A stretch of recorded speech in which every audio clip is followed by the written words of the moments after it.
Welcome to the Defense and Aerospace Report. I'm Vaughan Radian here at the Halifax International Security Forum in Nova Scotia, Canada, one of the world's leading gatherings of national security, economic, diplomatic, and civil society leaders from around the world. Our coverage here is sponsored by Leonardo DRS and L3 Technologies, and we're honored to be talking to, again, Admiral Carl Schultz, who is the 26th Commandant of the United States Coast Guard. Sir, great seeing you again. We had a long talk in Washington, but it's great seeing you here in Canada. It's good to be up here in Canada at the Security Forum, Vago. You know, this is always elevates your thinking a little bit being up here, so I'm privileged to be here this weekend.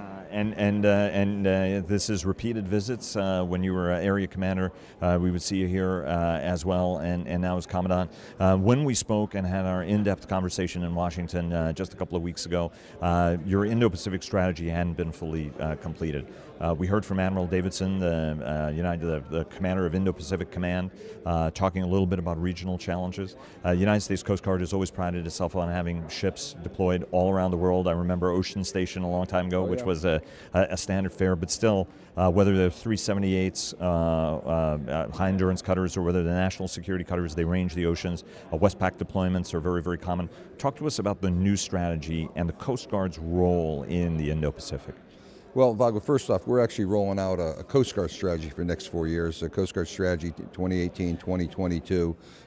We're going to nest our Indo-PACOM activities under that. So it's not a specific Indo-PACOM strategy at this point.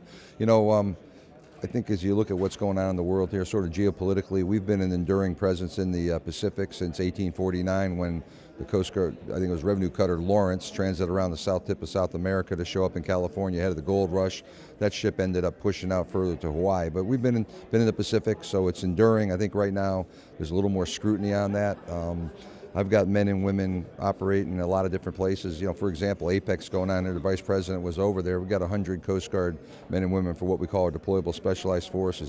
They're an adaptive force package. They've been working with the Papua New Guineans for security for the conference. That was at the request of the Papua New Guinean government there through State Department. We worked with the Department of Defense on putting that in place, but they're over there for about a 3-week period.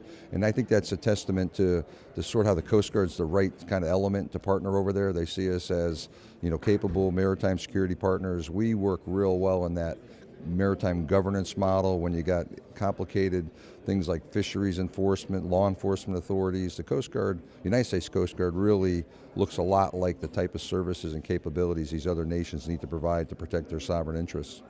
From a resourcing standpoint, though, you know, Westpac deployments are expensive. Do you need a little more resources devoted to that if more ships are going to be ranging not just to the Pacific, where you have forward operating locations at Yokosuka, Sasebo, and elsewhere, and if you're going to be pressing over into the Indian Ocean as well?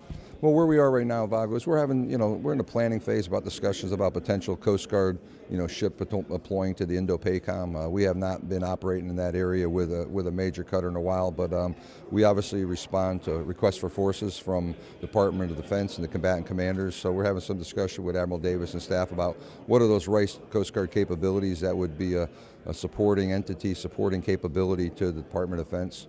One of the issues, obviously, is a heating up Pacific. China has, obviously fielded a extraordinarily large Coast Guard cutter. I think by any definition, 14,000 tons is a little bit larger than almost anybody else's. I think they're the largest Coast Guard ships on the planet here, if I'm not mistaken on that. But you got a couple of those. One of the questions that folks have is that the Chinese actually have been practicing how to bring their ships into contact, try to do it in a controlled and safe fashion to influence outcomes short of opening fire on somebody, to shoulder them aside, for example. As somebody who leads, sort of a premier maritime security force on the planet, does that have to change how you think potentially? We had the near-miss incident with Decatur in the South China Sea where ships came within 40 yards or so of one another. Generally, any officer of the deck I know tries to not try to exchange paint and clothes on somebody. Do you need to change how you train and prepare folks to operate in this environment where stuff very, very different than what's in any rule book could materialize? Well, let me kind of split that into two questions. So first off, I think the United States Coast Guard presents, we're not, China is the largest Coast Guard, and we're not the largest Coast Guard in the world, but I like to think we're a model for Coast Guard behavior, maritime governance, international rule-based order. That's what we ascribe to. That's what I think we try to dispense and bring others to come up to that standard. As we partner in the region with those willing partners, we're upping their game. We're helping them invest in the right places to be part of that network of connected entities that care about sea lines of open communication, free and open trade.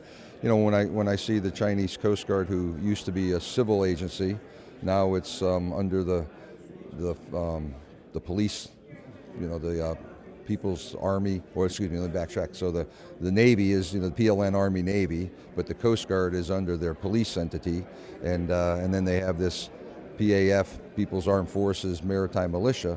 Those latter two of the three maritime forces, their Coast Guard, their militia, are sort of the actioning arms of the government there. And I think that's a little bit troubling to me. That's not the kind of behavior that I think we would tell you Coast Guards ought to be modeling. In terms of your question about the shouldering and things like that, we in the Coast Guard, we still have some very pragmatic, functional working relationships with the Chinese Coast Guard. We just had a shipwrighter exchange this summer where we interdicted a high seas drift net violator. That's a UN security resolution violation to ravage the ocean with these high seas drift nets. There was nets that were out almost 10 kilometers in length. We had a Chinese shipwrighter on board the Coast Guard cutter Alex Haley.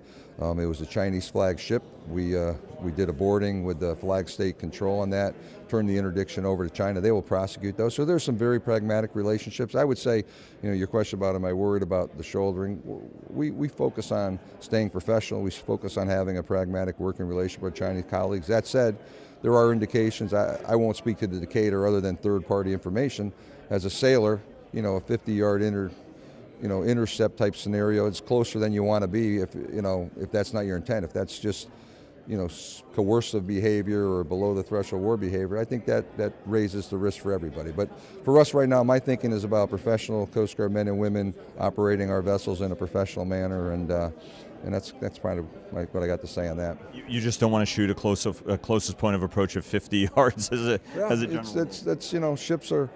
Ships are can be dangerous. Ships operating that closely, and if you don't know the other ship's intentions, you act in accordance with the rules of the road. And if everyone's on the same page, you can get out of those safe situations. But if someone's provocative or not, their intentions are unclear, that's when things happen. We champion code of conduct or a Q's type mindset, the code of unexpected encounters at sea.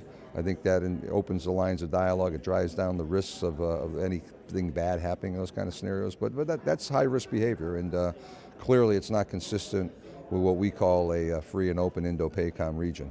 Do you think at some point, if these incidents do get worse from just a maritime safety, from an international law standpoint, that what are some of the other recourses for the international community? I know I've talked to Japanese Navy and Coast Guard officials who are concerned about this kind of behavior. We've talked to almost every one of our allies has mentioned that they've had also similar.